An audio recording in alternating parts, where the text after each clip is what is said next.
side of the House, we reject the paradigm of globalisation embodied by the Washington Consensus of the IMF and the WTO, that a reduction in government power, privatisation and financial market liberalisation are necessary as a precursor to financial development. We think that the failure of the WTO and the IMF to achieve their goals in the developing world and the wide-scale exploitation we've seen between the first world and the third world mean that we need a new model for free and international trade. So we're going to be proposing on our side of the House 3 core changes to the way the globalised market system works at the moment.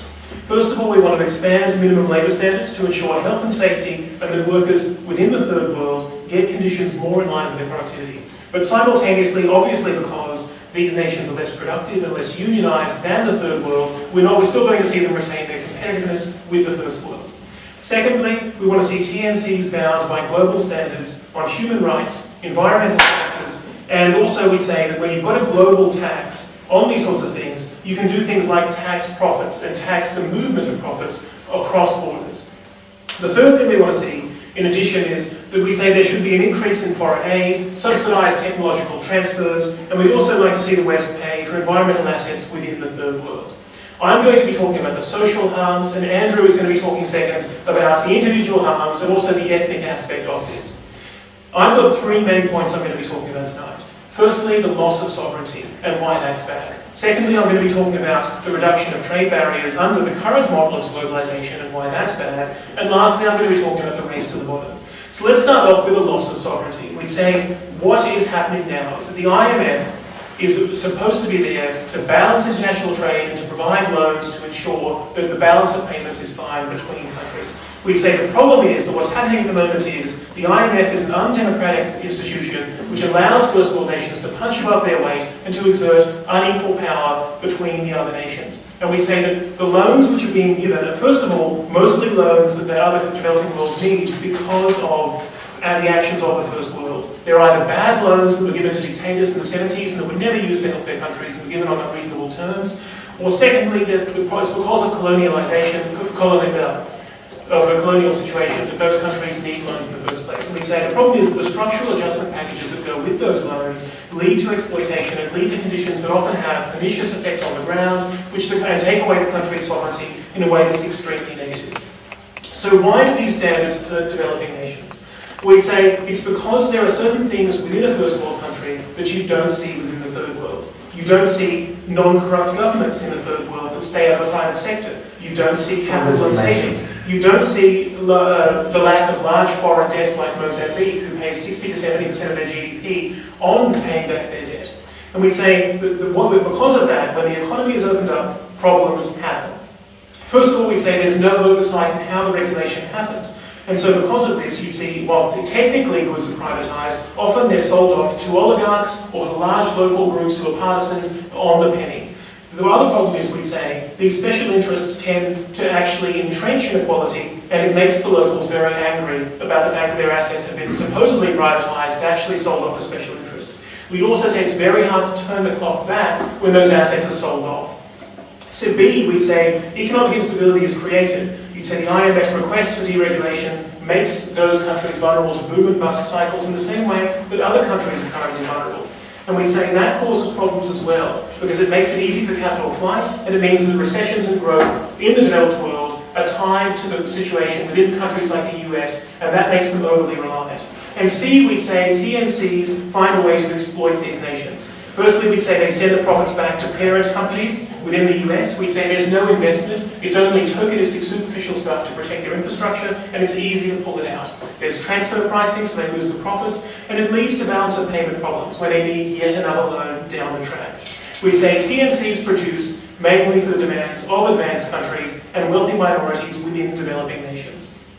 We'd say, ladies and gentlemen, that it doesn't help the consumer culture within these countries like TNCs have claimed, and the TNCs, while providing capital, don't necessarily provide increases in savings because the wages are necessarily low, and they produce demand for products that the developing world doesn't need. So those are the reasons, ladies and gentlemen, why the current situation, which sees the IMF introducing conditions on these developing nations, is harmful. It's something which takes away the sovereignty of these countries in a way that's necessarily harmful, and what our model aims to do is to find a way that minimises those disadvantages. And this leads to my second point on why the reduction of trade barriers is bad. And we'd say the way we want to proceed to have trade within the developing world is the way of the Asian tigers and China, where you have gradual reduction in trade barriers and a much more gradual reduction in the trade between these countries, or the increase, so that you don't run the risk of having things happen too fast and then those economies collapse. We'd say the WTO reductions hurt these governments, and it's hypocrisy because most of these first world countries, surprisingly enough, have very high barriers to trade, have very high subsidies, have disguised quotas and tariffs on those goods. And so we'd say the introduction of those quotas and tariffs is particularly pernicious and hypocritical and creates further resentments, which makes it difficult to actually carry out real trade and to have positive relations with first and third world countries. Because you start to get countries like Venezuela, which instead of having a "we don't like foreign capital" has a "we don't like foreigners at all" policy. And we'd say that's a lot worse. We'd also say, ladies and gentlemen, that there are real problems because it hurts local industries. Countries like Ethiopia, which have problems, have so much of their industry focused on things like agriculture, suddenly find that they're crippled by the United States giving large subsidies because of things like product dumping, but are also crippled because they can't get real redress. When you go to the WTO and say, hey, the US is breaching the spirit of these WTO agreements, which aren't fair anyway, first you have to fight years of legal obstacles, even if you're right, like in the Indian barley rice case. But then, assuming you win, the WTO usually gives you a bad remedy. They say, well, you can impose your countervailing subsidies. The problem is those subsidies aren't something Ethiopia can afford, and they certainly can't afford it on the level that makes them able to vie with the US.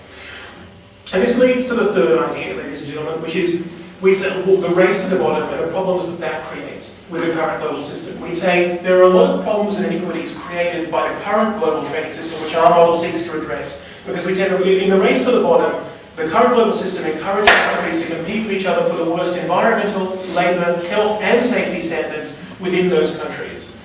And the problem is several-fold. First of all, it causes real environmental problems, particularly in a situation where you've got mostly very strong corporations dealing with weak governments or weak and corrupt governments who they can easily bribe and pay off. And that's why we've seen the mass deforestation of Brazil and their rainforest. That's why we've seen the exploitation of the Nigerian oil fields, no benefits going to the local region, and much more importantly, the environment being polluted and damaged. Our model seeks to address that by actually having environmental standards.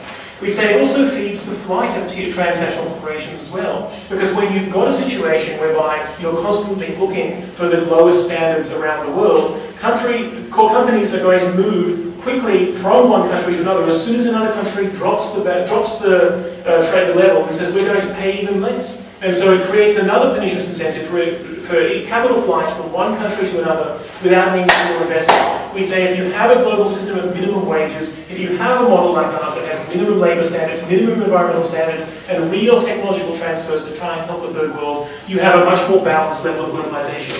And that's why, ladies and gentlemen, on this side of the House, we beg to reject the Washington Consensus. Thank you.